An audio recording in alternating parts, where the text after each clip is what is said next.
Fast, focused, and fearless. Here's everything you need to know as you jumpstart your day. I'm Diego Castro. A Japanese bank has expressed interest in the proposed Maharlika Investment Fund. In a courtesy call to Malacanang, the Japan Bank for International Cooperation, or JBIC, discussed the approval of the MIF. President Bongbong Marcos touted the proposed fund, which he said would be an instrument for the government to take part in various projects. According to Presidential Communications Chief Cheloy Garafil, the JBIC asked for more details about the targeted projects and those still in the pipeline. This so it could make more tangible and specific proposals to upgrade the value of strategic cooperation. Some senators flagged the conflicting prescriptive periods for offenses under the recently approved Maharlika Investment Fund bill. This, as Senator Chis Escudero pointed out, that one section states that violations of the measure can be punishable by 10 years of imprisonment, but the jail sentence is doubled in another. According to Escudero, the conflicting sections proves that the bill had indeed been railroaded. With the bill now only awaiting to be signed into law, Pimentel appeals to the President to veto the measure for the meantime. This as the Senator raises that the version passed bars state insurers from investing in the proposed fund, contrary to the President's desire to at least give them that option. Kung yun pa rin na sinasabi ni Presidente, that means hindi niya makukuha yung gusto niya. So siguro, mabuti siguro ibito na lang niya ito. Former Bangko Sentral Deputy Governor Diwa Ginigundo also believes that the bill lacks the proper safeguards to protect the funds. Ginigundo raised concerns over the safeguard which puts the Maharlika Fund up for audit every 5 years. According to Ginigundo, if an agency can get away with corruption under an annual audit, it would be far easier with a 5-year interval. MIF is government. Oo nga. Ang pondo niyan ay galing sa gobyerno, galing sa iba't ibang ahensya ng gobyerno. Therefore, kapag yan ay nagkaroon ng irresponsible use of loan proceeds, the contingent liabilities of the national government will increase. Sa annual audit nga ng Commission on Audit, may nakakalusot eh. E paano pa yung 5 years? As the first regular session of the 19th Congress was formally adjourned yesterday, both chambers touted their respective progress reports.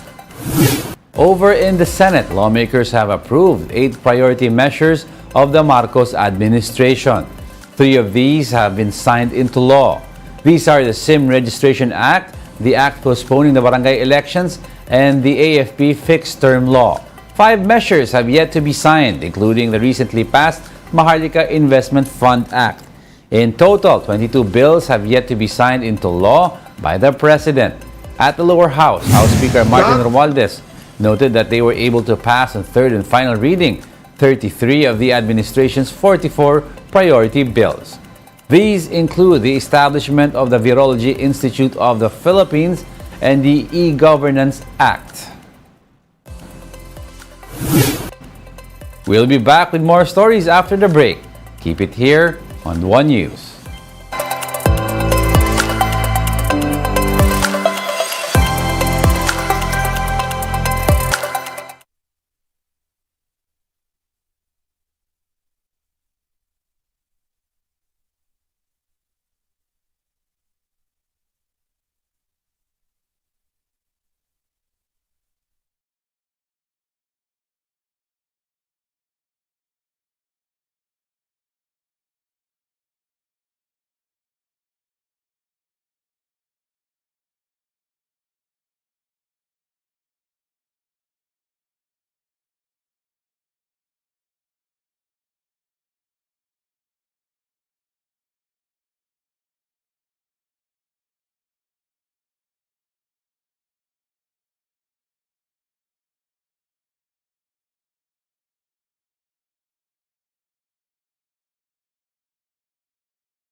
You're still watching One News Now. I'm Diego Castro.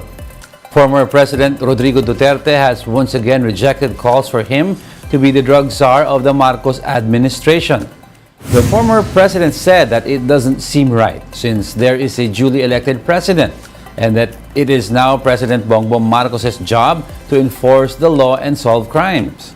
Calls for Duterte to be the drug czar came from Senators Bato de la Rosa and Bongo as they believe that drug syndicates would be reduced under his watch. For his part, Police Chief Benjamin Acorda Jr. said he would support the move. 5 more suspects in the Degamo Slay case recanted their statements. This brings the total number of suspects who have recanted to 10 out of 11. The latest 5 suspects who recanted claim that they were forced by authorities to admit that they were the ones behind the killing. They say they were also forced to admit that suspended Congressman Arnie Teves was the mastermind.